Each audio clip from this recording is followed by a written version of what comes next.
Bill Maher had on his show a guy named Matt Kibbe. He is the head of one of the right-wing think tanks, Freedom Works, and he is like somewhat libertarian-leaning, although I know a lot of actual libertarians will probably facepalm at the thought that Matt Kibbe is associated with them, because he also has a healthy streak of, just your standard Republican douchiness in him. So Maher asked the question, well, what should Obama do differently in terms of foreign policy? Because naturally, conservatives always attack Obama for his foreign policy, and they say, the world's in peril because of Obama with Ukraine and Syria and other things, and Afghanistan and Iraq and yada, yada, yada. And Maher says, okay, so that's your claim. Why do you say that? What should Obama do differently that would have affected those situations to make them better? If you were president, what would you have done? Here is their comical back and forth. I just want to know, what should he be doing differently? And be specific. Well, first of all, I will tell you that I would not be the kind of guy that would blame Obama first on all of the problems happening in the world. Oh, good. I would go back to the Bush administration and argue that going into Iraq was a bad idea. Maybe this won't be such a fight after all. Maybe we're done now, but I would also say that this president has zero respect in the world, and our enemies. No, that's say you ruined it already, Matt. I mean, first of all, I could. There are polls of different countries around the world, because Mitt Romney said that when he was running for president, that I could show you. I don't have them with me today. I could show you that actually our standing in the world among almost all the countries is up since he got elected. Except for the bad guys. Except for the bad guys. Do you think Vladimir Putin respects his president? I don't think so. And I think that's part of the problem. And there's a difference between... Again, but what should Obama be doing that would make Putin respect him? Because he's already slapped all these sanctions on him. It's called leadership. It's called leadership. Remember what I said, be specific?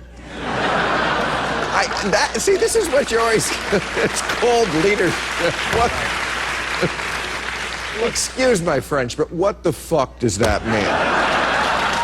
It's called leadership. That was the perfect back and forth.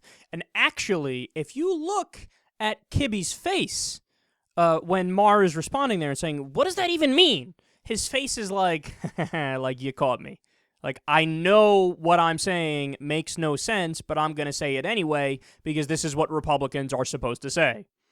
But you look stupid when you say that.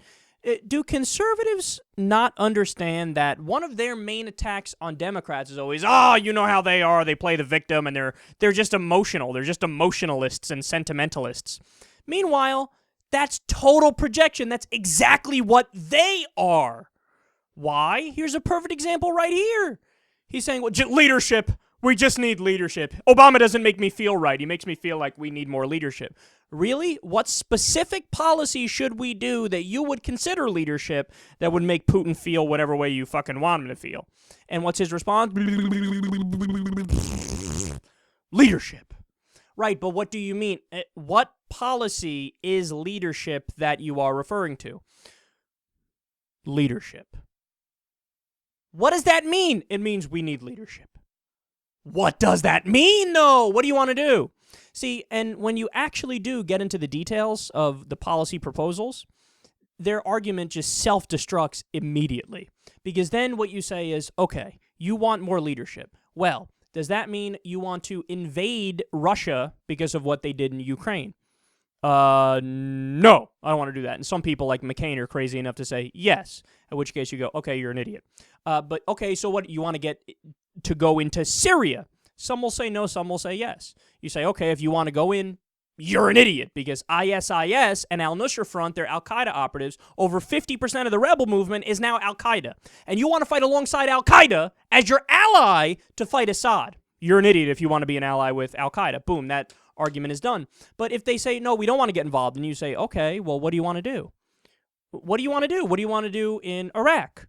What do you want to do in all these places? And they'll never give you any specifics. You know what they inevitably say? Sanctions! We should have done sanctions. We should have done something to get Assad's chemical weapons. What? We did? That's exactly what happened.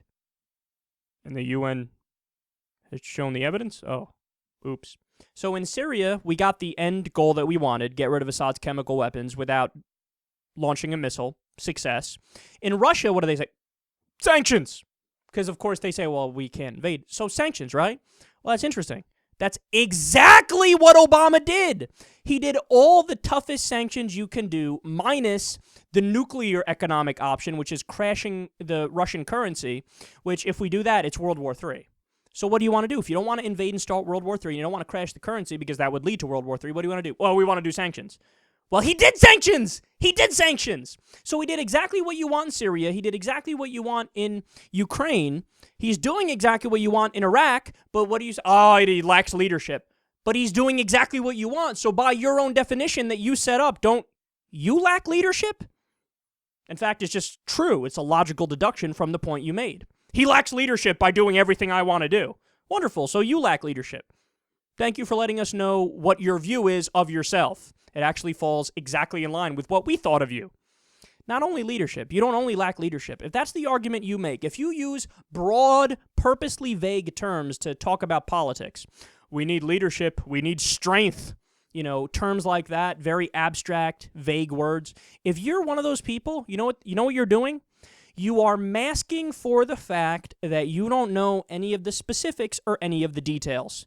You are masking for the reality that you're a dunce and you don't know the facts. And guess what? People who actually do follow politics, we see right through it.